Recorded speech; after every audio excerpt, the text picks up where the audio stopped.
여러분, 예수님의 제자는 어떤 사람을 예수님의 제자라고 할까요? 어렵게 생각하지 말고 예수님의 제자는 예수님을 따르는 자겠죠. 그렇죠? 예수님을 따르는 자.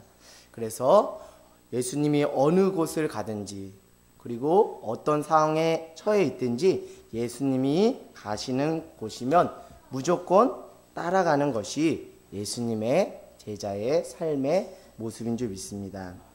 여기서 저는 두 가지를 여러분들한테 말씀드렸어요. 첫 번째는 어느 곳을 가든지, 그리고 두 번째는 어떤 상황에서든지 예수님을 따라가는 것이 예수님의 제자다라고 두 가지 말씀드렸어요. 어느 곳에 가든지 예수님을 따라가야 참된 제자입니다.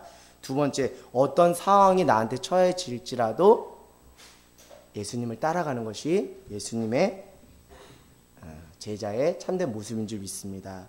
제가 첫 번째 말씀드린 것은 어느 곳이나는 어떻게 보면 장소적인 부분이라고 이해하셔도 좋을 것 같아요. 즉 예수님의 제자는 어느 곳이나 예수님을 따라갈 수 있어야 참 제자입니다.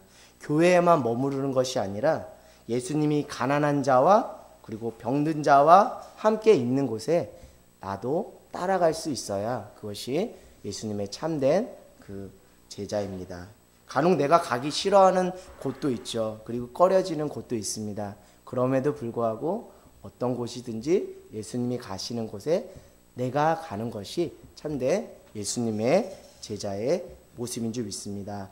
우리 마태복음 9장 19절에 이렇게 말하고 있어요. 한 서기관이 나와 예수께 아뢰되 선생님이여 어디로 가시든지 저는 따르리이다. 여기 어디로 가시든지, 여기 동그라미 쳐보세요. 어디로 가시든지. 마태복음 8장 19절입니다.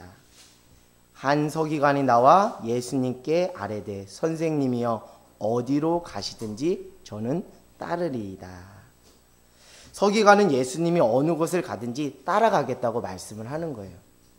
즉 서기관은 그 어떤 장소적인 부분을 말하는 거예요. 그러자 예수님은 그래 너가 어느 곳이든지 나를 따르려 한다면 20절에 말하고 있듯이 여우도 굴이 있어, 공중에 새도 거처가 있어. 그런데 인자인 나 예수는 머리 둘 곳이 없어. 그래도 너가 나를 따를 거니? 라고 그것을 염두하면서 20절을 말씀하고 있는 거예요. 그러니까 예수님의 제자는 예수님이 가는 어느 곳이나 따라갈 수 있는 그 믿음의 결단이 필요하다는 것이죠. 두 번째는 상황의 부분입니다. 어떤 상황에서도 예수님의 제자는 예수님을 따라가야 돼요. 즉 예수님의 제자는 어떤 상황에서도 예수님을 따를 수 있어야 참된 제자입니다. 이 부분에 대해서는 21절에서 22절에 잘 나와 있어요. 우리 한번 21절, 22절 한번 서로 교독하겠습니다. 제자 중에 또 한 사람이 이르되 주여 내가 먼저 가서 내 아버지를 장사하게 허락하옵소서. 예수께서 죽은 자들이 그를 죽은 자들을 장사하게 되고 너는 나를 따르라 하시니라. 21절을 보니까 제자 중 한 사람이 어떤 상황 가운데 처해 있어요? 아버지가 돌아가셔서 장사를 지내야 하는 상황에 처해 있습니다. 예수님께 예수님 제가 저희 아버지를 장사하고 예수님을 따르겠습니다 라고 말하자 22절에 죽은 자들이 그들의 죽은 자들을 장사하게 하고 너는 나를 따르라고 말씀을 하시는 거예요. 예수님은 아버지가 돌아가신 제자에게 이런 의도로 말씀을 하시는 거예요. 너가 진짜 나를 따르는 참 제자가 되려면 어떤 상황에도 묶여서는 안 된다. 너가 진짜 어떤 상황에서도 나를 따르고자 하는 결단이 너 안에 있는지 스스로 한번 점검해 보라고 22절에 그것을 염두하고 주님께서 말씀을 하시는 거예요. 여러분 결국 18절 마태복음 8장 18절부터 22절을 통해서 예수님의 제자들은 예수님을 따르는 참 제자가 되는 데 있어서 두 가지 결단을 해야 된다는 것이죠. 첫 번째는 나는 예수님이 어디로 가든지 따라가겠습니다. 나는 예수님이 어떤 곳, 어떤 장소로 가든지 따라가겠습니다 하는 결단이 필요하다는 것이죠. 두 번째, 나는 어떤 상황에서도 예수님을 따라가겠습니다. 즉 상황에 지배받지 않고 상황을 넘어서는 결단이 있어야 예수님을 따르는 참 제자가 될 수 있다는 것이죠. 여러분, 사랑하는 여러분, 예수님의 제자가 될 준비가 여러분 안에 되어 있습니까? 여러분 지금 어떤 결단을 하셨나요? 우리 다 함께 고백해 보았으면 좋겠습니다. 예수님이 어디로 가든지 나는 예수님을 따라가겠습니다. 자, 또 따라가겠습니다. 어떤 상황이든지 나는 예수님을 따라가겠습니다. 자, 여러분 지금까지는 예수님의 참 제자가 되기 위한 이론편이라고 보시면 되겠어요. 예수님을 따라가는 참 제자가 되려면 두 가지의 결단이 있어야 된다 그랬죠? 뭐와 뭐요? 어느 곳이나 어떤 상황이나 예수님을 따라가는 그 믿음의 결단이 있는 자만이 예수님을 따를 수 있는 참 제자라는 거예요. 그러나 여기는 단순 이론편이라는 거예요. 여러분 이론만 가지고 있다고 해서 그게 진짜 자기 것이 돼요? 아니에요.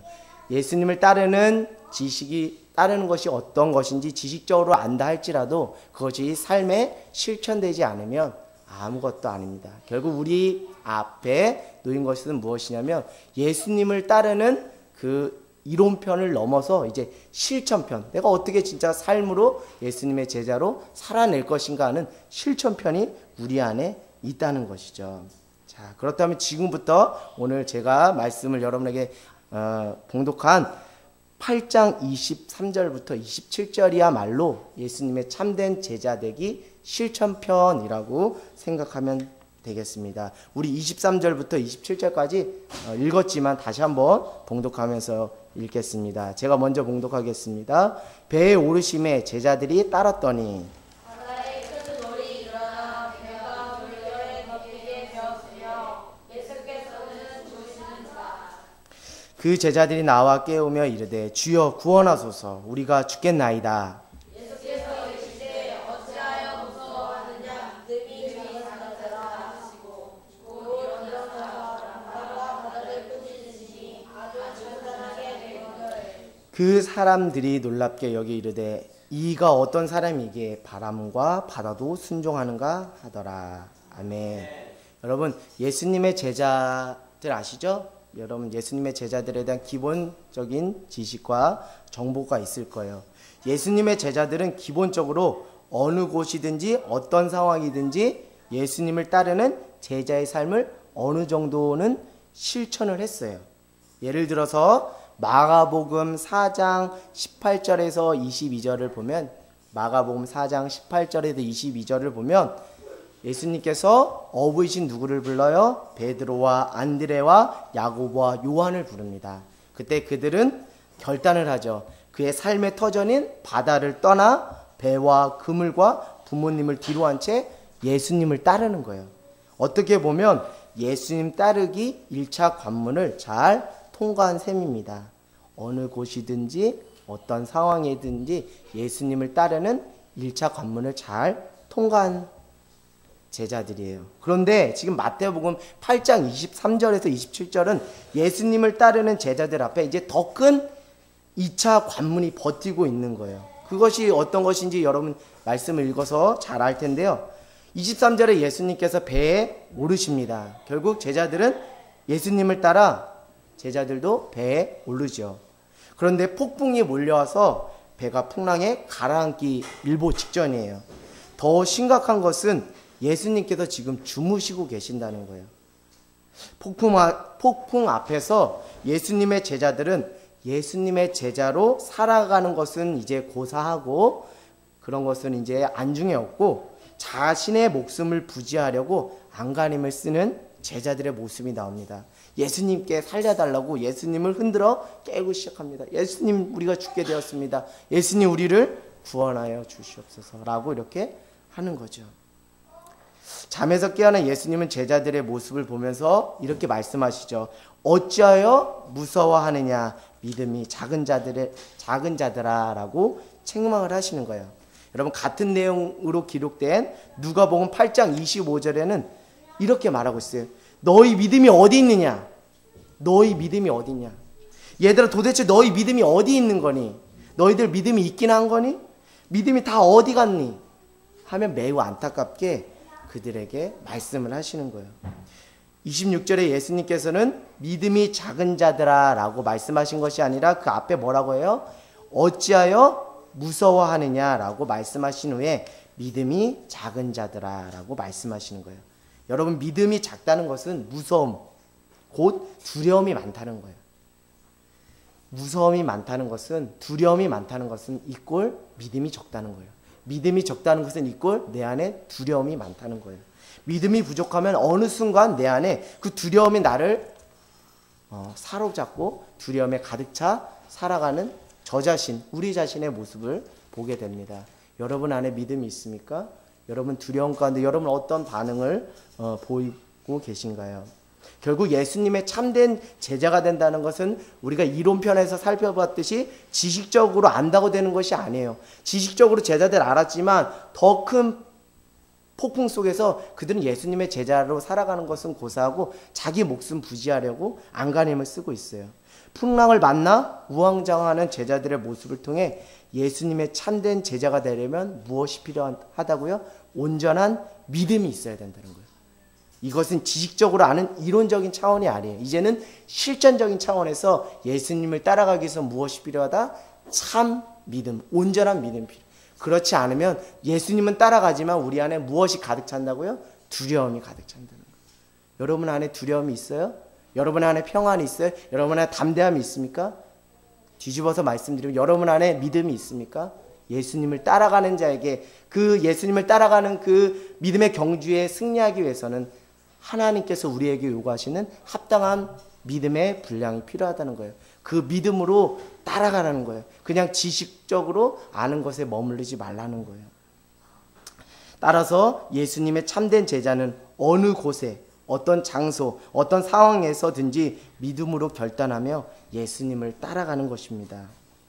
여러분들 중요한 얘기를 할까 합니다. 그런데 우리가 예수님의 참 제자로 따라가지 못하는 것은 제가 서두에 말씀드렸듯이 우리가 어떤 곳에 있든지 어떤 상황에 있든지 그 상황에 믿음으로 반응하는 것이 아니라 내 안에 무엇이 가득 차서 두려움이 가득 차서 그 두려움이 어떤 곳이든지 어떤 상황이든지 우리를 철저하게 지배해서 더 이상 예수님의 제자로 나가지 못하게 우리를 꽁꽁 묶고 있다는 거예요. 그래서 예수님의 참 제자로 살아가기 위해선 우리 안에 온전한 무엇이 필요하다?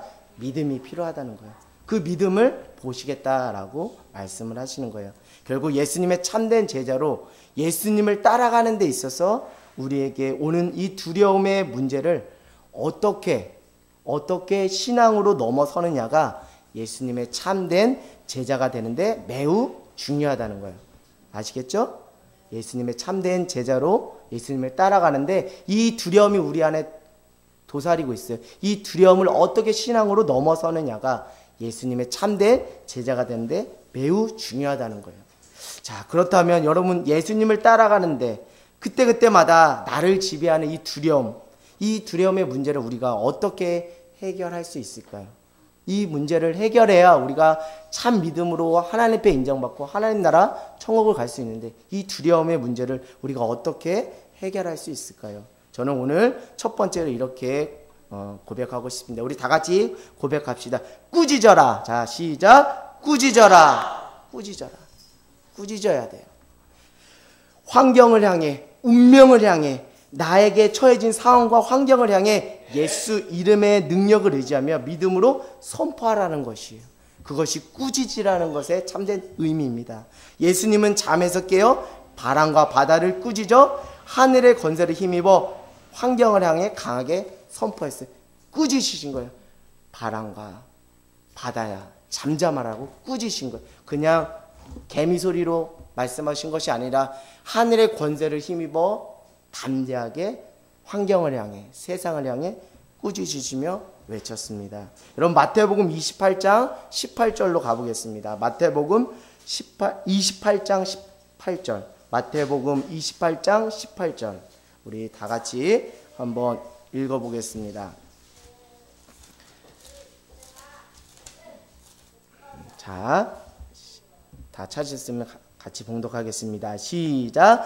예수께서 나와 말씀하여 이르시되 하늘과 땅의 모든 권세를 내게 주셨으니. 아멘.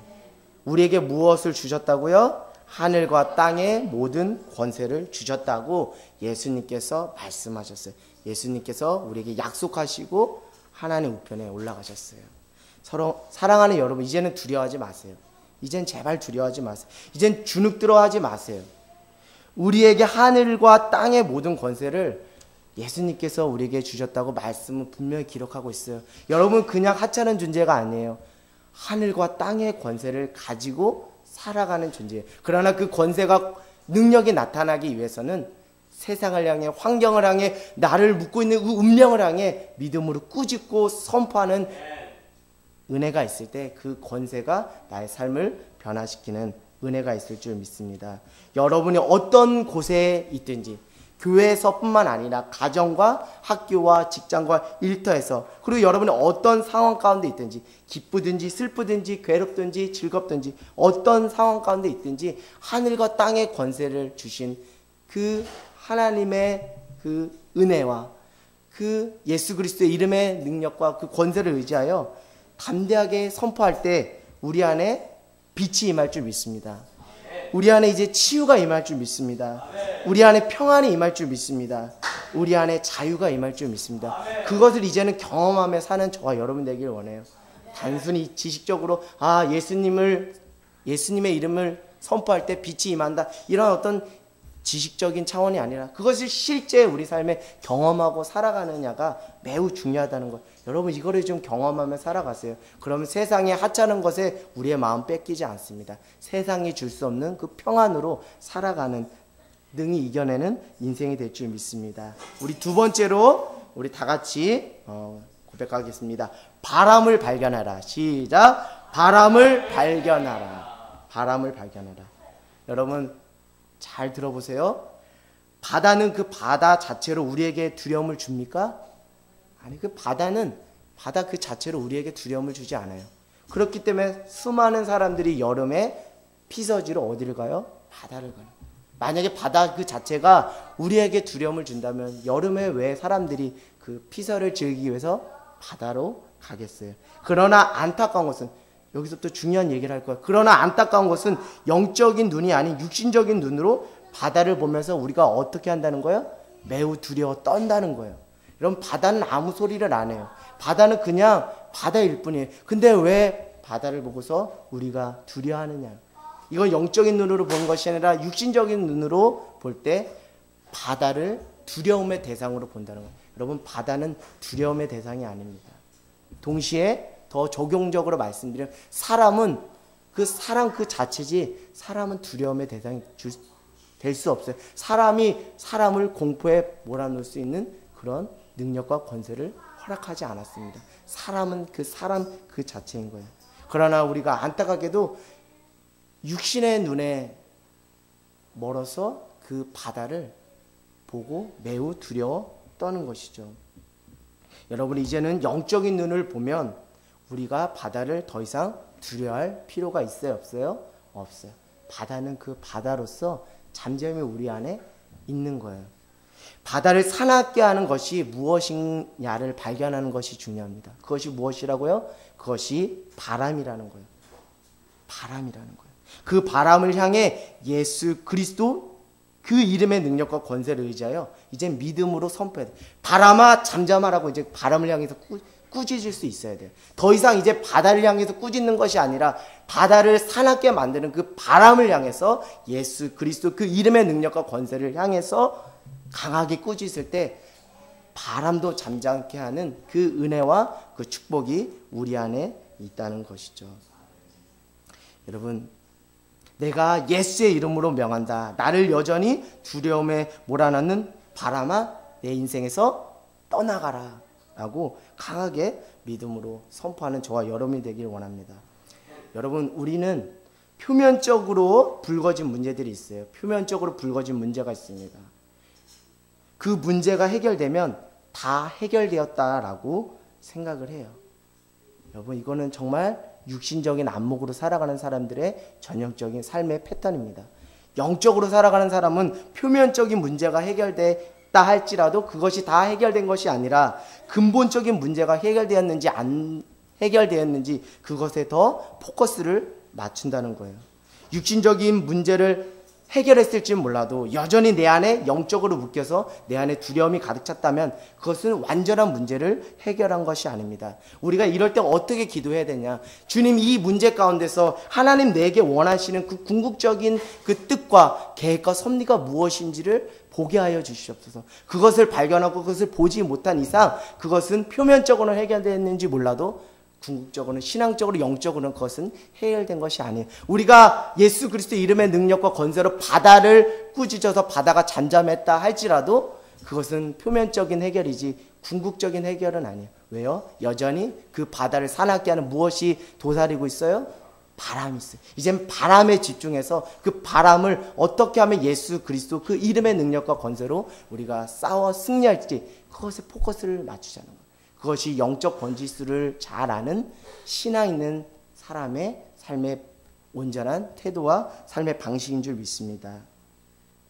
왜 내 인생을 두려움으로 몰아넣는 바람을 발견하는 것이 중요한가? 왜 내 인생을 두려움으로 여전히 몰고 가는 이 바람을 발견하는 것이 중요한가? 그것은 내 인생을 두려움으로 몰아넣는 것이 바람이 아니라 바다라고 생각하면 우리는 이렇게 생각할 거야. 갈릴리 바다가 사납네. 그러니까 난 갈릴리 바다하고 나는 안 맞나 봐. 다른 바다로 가야지. 또 다른 바다로 갑니다. 그러나 그 바다는 우리에게 또 사나운 바다의 모습을 보여줍니다. 그럼 또 우린 그때 그렇게 얘기하죠. 아, 이 바다도 우리와 맞지 않네 하고 또 다른 바다로 가죠. 여러분, 만약에 이런 인생을 산다 그러면 여러분 어떻겠어요? 자꾸 무슨 탓을 하겠어요? 환경 탓을 하겠죠. 환경 탓을 하겠죠. 진짜 나를 두려움에 모는 것이 바다가 아니라 그 바람인 것을 모르면 우리는 늘 환경 탓을 하고 누구 탓을 하고 누구 때문에 내가 안 돼? 이렇게 얘기하는 거예요. 저도 젊은 날에 이런 사고방식과 이런 생각의 틀로 살아갔던 때가 많아요.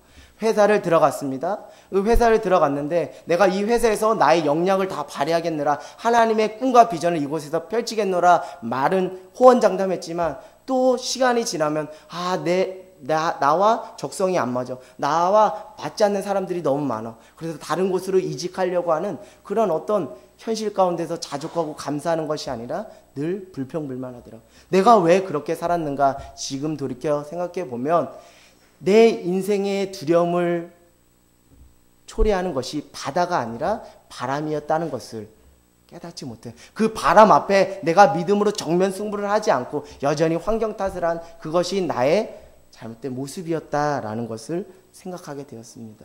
여러분, 이제는 바람을 향해 여러분 근본적인 그 문제의 원인을 향해 믿음으로 정면 승부하는 저와 여러분이 되기를 원합니다. 이것을 하지 않고 자꾸 환경을 탓하며 새로운 환경을 갈구하고 갈망하는 사람은 어찌 보면 회피하는 인생일 수 있습니다.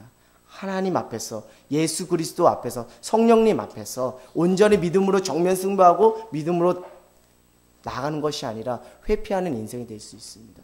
여러분, 지금 여러분은 어떻게 살고 계세요? 바다를 보고서 바다 자체로 두려워하고 있어요? 바다는 문제가 되지 않아요. 바다는 아무 말도 하지 않아요. 그러나 바다를 사납게 하는 그 바다를 향해 이제는 믿음으로 정면 승부하는, 그래서 하나님 앞에 너 믿음의 사람이라고 칭찬받고 인정받는 저와 여러분이 되기를 원합니다. 사랑하는 여러분, 예수님께로 이제 나오세요. 이제 더 이상 두려워 떨지 말고 예수님께 나오십시오. 우리 인생의 근원적인 문제의 원인을 발견해주고 해결해 주실 분은 오직 예수 그리스도 그 한 분밖에 없는 줄 믿습니다. 예수님은 바다만 꾸짖으신 것이 아니에요. 여러분 말씀을 다 봐서 알겠지만 26절에 보면 예수님이 이렇게 말하고 있어요. 예수님께서 이르실 때 어찌하여 무서워하느냐, 믿음이 작은 자들아 하시고 곧 일어나사 바람과 바다를 꾸짖으시니 아주 잔잔하게 되거늘. 예수님은 바다만 꾸짖으신 것이 아니에요. 바다를 사납게 하는, 폭풍을 일으키는 근본적인 그 원인, 그것으로 작용하는 바람을 강하게 꾸짖었어요. 겉으로 드러난 현상, 그 문제만 해결해 주시는 분이 예수님이 아니에요. 우리가 만약에 돈이 없다? 그럼 돈 채워주시는 분이 예수님이 아니에요. 그것은 예수님을 우리가 요술방망이와 같은 예수님으로만 생각하는 거예요. 그 예수님은 그런 낮은 수준의, 낮은 능력의 그를 소유한 예수님이 아니에요. 예수님은 겉으로 드러난 현상과 문제를 해결해 주시는 것뿐만 아니라 인간이 가지고 있는 궁극적인 문제의 원인을 발견시켜 주시고 그것을 해결해 주시는 분이 바로 우리 예수님이라는 거예요. 그래서 예수님은 능력의 이름 예수라는 거예요. 여러분, 능력의 이름 예수. 능력이 다른 데서 오는 것이 아니라 오직 예수님 한 분으로만 온다는 거예요. 왜요? 표면적인 문제만 덮고 해결해주는 해결사 예수님이 아니라 인생의 궁극적인 그 문제의 원인을 끄집어내고 그것을 해결해 주시는 능력이 예수님께 있기 때문에요. 예수님의 그 이름의 능력의 최고의 절정은 무엇이에요? 십자가의 구원이에요. 예수 그리스도를 통하지 않고는 우리가 하나님의 나라로 들어갈 수 없어요. 이것은 누가 해결해 줄 수 있는 것이 아니에요. 궁극적인 인간의 구원의 문제에 대해서는 오직 예수님 한 분만이 해결해 줄 수 있는 거예요. 인간의 궁극적인 그 두려움의 문제는 예수님만이 해결해 줄 수 있는 거예요. 그래서 예수님께 나오라는 거예요. 예수님을 힘입어 살아가는 거예요. 예수 그리스도 그 이름의 능력을 선포하며 살아가는 거예요. 그래야 우리 안에 두려움은 떠나가고 빛으로, 평안으로, 자유와 담대함으로 세상 가운데 나가 승리하는 믿음의 그리스도인, 주님의 참된 제자가 될 수 있다는 거예요. 여러분, 27절은 이렇게 말하고 있습니다. 우리 27절을 다 함께 읽어보겠습니다. 시작. 그 사람들이 놀랍게 여겨 이르되 이가 어떤 사람이기에 바람과 바다도 순종하는가. 이가 어떤 사람이기에 바람과 바다도 순종하는가. 사랑하는 여러분, 예수님은 하나님의 아들이십니다. 여러분, 이것을 믿으십니까? 예수님은 하나님의 아들이십니다. 하늘의 능력과 권세를 소유하신 참 신이시라는 거예요. 예수님만이 우리의 인생을 둘러싼 바람과 바다를 잠재우실 수 있는 참 능력의 주님이시라는 거예요. 사랑하는 예수님의 제자들 여러분, 여러분은 예수님을 따르면서 이제 예수님의 능력을 경험하고 사나요? 예수님의 능력을 어느 정도까지 생각하고 살아가진 않았나요? 여러분, 예수님의 능력은 우리가 상상할 수 있는 그 한계의 범위 안에 갇혀 있는 것이 아니에요. 우리의 능력을 벗어나, 우리의 생각을 벗어나 우리의 모든 궁극적인 인생의 전반적인 근본의 문제를 터치하시는 분이 바로 예수님이시죠. 그래서 예수님만이 참 신이시오, 예수님만이 참 능력자 되신다는 거예요. 이제 그 예수님의 능력을 여러분 경험하며 살아가는 거예요. 언제까지 이론적으로, 언제까지 지식적으로 살아가는 것이 아니라 내 인생 안에 예수님의 참된 능력이 내 안에도 지금 생생히 현장 가운데 재현되고 있다는 것을 여러분 이제는 경험하며 살기 원해요. 그래야 신앙이 생동하는 신앙, 역동하는 신앙이 되지 않겠어요? 그래야 간증의 주인공이 되지 않겠어요? 예수님의 능력을 이제는 경험하며 사는 저와 여러분이 되길 원합니다. 이제 바람과 바다도 잠재우시는 그 예수님의 능력을 바라보며 살아가는 저와 여러분이 되길 원합니다.